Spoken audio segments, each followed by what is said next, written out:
Warriors fans, I want you to think about a very specific kind of veteran team desperation for a moment because it explains everything about what just happened. Golden State missed on LeBron James. Draymond Green came back on a one-year deal instead of the long-term structure many expected. And Steph Curry, at 38 years old, is staring down a championship window that every single person in that organization privately understands is measured in months, not years. That was the mood inside Golden State's front office 3 days ago, and at 2:14 this afternoon on a live First Take Now cut-in, Shams Charania delivered a report that has completely reset the tenor of this entire Warriors offseason. Deaaron Fox is walking through the door, traded from the San Antonio Spurs to the Golden State Warriors. Before you scroll off, I'm telling you right now, by the end of this video, I'm going to tell you the specific phrase Shams used to describe exactly how fast Mike Dunleavy Jr. moved once San Antonio's internal Fox-Harper split became apparent, a speed that tells you everything about how prepared Golden State's front office actually was. I'm also going to tell you what Steph Curry did on his own podcast, recorded and released just 22 minutes after the news broke, that has told this entire fan base exactly how he personally feels about sharing the backcourt. Stay with me, do not click off. Here's how it went down. Molly Karam is running First Take Now, mid-conversation about the Draymond re-signing fallout, when the control room clearly detonates in her earpiece. She stops. We're going to Shams right now. This is breaking. And they cut. Shams delivers, and this is the direct transcript. I want to explain the timeline here because it matters. My understanding is that Golden State's front office has been quietly monitoring San Antonio's internal lineup data, specifically the well-documented gap between Fox and Dylan Harper's on-court impact alongside Wembanyama, for several weeks, viewing it as a genuine signal that San Antonio's public commitment to Fox did not match their private evaluation. The moment Jaden Quaintance's injury created real cap and roster pressure on San Antonio's front court needs, Mike Dunleavy Jr. moved within hours, not days, with an offer built specifically around filling that exact hole. This deal is agreed to. It uses a structure that works around Golden State's hard cap restrictions by attaching the specific matching salary the Spurs needed to complete their own roster construction. This is real, and it happened remarkably fast once the opening presented itself. Read that back. Golden State's front office has been quietly monitoring San Antonio's internal lineup data for several weeks. That is Shams telling you this was not a reactive scramble. This was a front office that had already identified the specific vulnerability in San Antonio's public posture and was simply waiting for the exact trigger, Quaintance's injury creating real need, to strike. And 22 minutes later, as I promised, Steph Curry addressed it directly on his own podcast, recorded that same afternoon, and released almost immediately given the news cycle. And he said, and this is a direct quote from the episode, "Man, I've watched this guy's speed with the ball in his hands for years and thought, what would that look like next to me, taking some of that ball handling burden off, letting me play off actions more at this stage of my career. Now I get to find out. I'm genuinely excited about what this means for how much longer I can do this at a high level." Read that back. How much longer I can do this at a high level. That is Steph Curry, at 38, publicly explicitly connecting this specific acquisition to his own career longevity. Not just excitement about a new teammate, but a genuine, personal acknowledgement that Fox's presence changes how sustainable his own remaining playing time actually is. That is not a generic welcome statement. That is a superstar being honest about what this means for his own body and his own timeline. Now the whiplash, because I know exactly what you're thinking.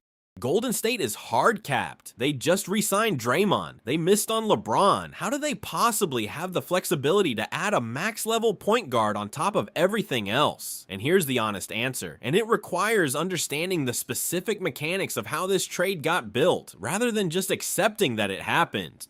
This deal was not constructed as a simple cap space signing. It required Golden State to attach real outgoing salary and take on complicated matching pieces specifically because San Antonio needed those pieces to fill out their own roster after moving off Fox's higher number. That is a genuinely creative, multi-directional trade construction, not a straightforward free agent signing, and it is exactly the kind of complex, several teams' needs aligning simultaneously deal that only comes together when a front office has done the background work for weeks in advance, waiting for the right trigger. Stay with me. Because once you understand exactly why Fox fits this specific aging championship core, this stops looking financially implausible and starts looking like exactly the kind of surgical roster construction championship front offices specialize in. 3 reasons Shams was this confident. Reason 3 is where the reveal lands. Reason number 1.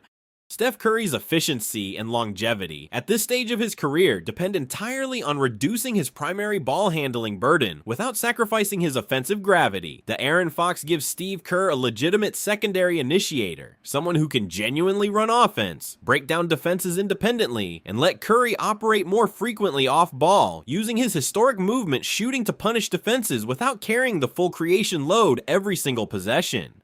That specific shift is not a marginal quality of life improvement. It is potentially the single most important thing this organization can do to extend Curry's remaining prime years at an elite level. Reason number 2, and this is the tactical detail specific to why this fits Golden State's defensive identity as well. Fox, even accounting for the injury-affected final stretch, remains one of the more disruptive point-of-attack defenders in the league when healthy and engaged. A genuine two-way guard who can guard the opposing team's primary ball handler, which frees Draymond Green to operate as a helper and roamer in exactly the way Golden State's defensive scheme has always been designed to function at its best. This is not just an offensive addition. It restores a specific defensive infrastructure that has been missing since Klay Thompson's decline. And before I get to reason 3, because reason 3 is the specific phrase Shams used about the speed of this deal, talk to me in the comments.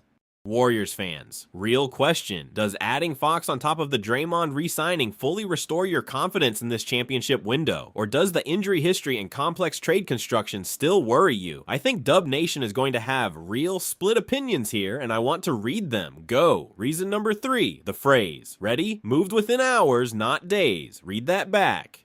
That specific framing, hours, not days, tells you something very deliberate about how prepared Golden State's front office actually was before this trade ever became public. Front offices that are improvising in real time typically take days, sometimes weeks, to construct a complex, multi-piece trade that satisfies another team's specific roster needs. A front office that moves in hours has already done the legwork, has already modeled the exact package that would work for San Antonio's situation, has already cleared the framework internally, and is simply waiting for the trigger event to execute a plan that was essentially finished in advance. That is precisely the kind of "we saw this coming and we were ready" preparation that separates championship caliber front offices from reactive ones. And Shams choosing that specific phrase, hours, not days, is him telling the insider community exactly how far ahead of the news Dunleavy Jr.'s front office actually was. Now, the skeptic, Stephen A. Smith, still processing the Draymond news, was blunt. You are hard capped. You already used your flexibility bringing Draymond back, and now you're telling me you found a way to add a max level guard with a documented recent playoff collapse on top of a roster that already includes a 38-year-old Curry and a 36-year-old Draymond. At some point, this stops being a championship roster and starts being an assisted living facility with really good jump shots. And listen, Stephen A. His concern about roster age compounding with each addition is a legitimate, recurring theme worth taking seriously, not dismissing as pure hot take theater. But here's the counter, specifically about why Fox's age profile is different from the rest of the roster's concerns. Fox is 28 years old, younger than every single other significant piece on this roster by a meaningful margin. This is not another aging veteran being stacked onto an already old core. This is the single youngest impact player Golden State has added to its core rotation in years, specifically brought in to reduce the physical burden on the aging pieces around him rather than add to it. Stephen A. is grouping this move in with the general getting older narrative. Kerr and Dunleavy are specifically targeting a young player whose entire value proposition is extending everybody else's career, not shortening this team's competitive window. Here's the part of this story with real texture. Steph Curry has spent years publicly discussing how much he studies and respects speed-based downhill guards, specifically citing Fox by name in prior media appearances as one of the players whose game he genuinely admires watching from a basketball purist standpoint. This is not a forced fit engineered purely by a front office. This is a superstar who has publicly, repeatedly expressed genuine basketball appreciation for exactly this specific skill set, now getting to actually play alongside it at the exact moment in his career when he needs it most. But I owe you the honest risk.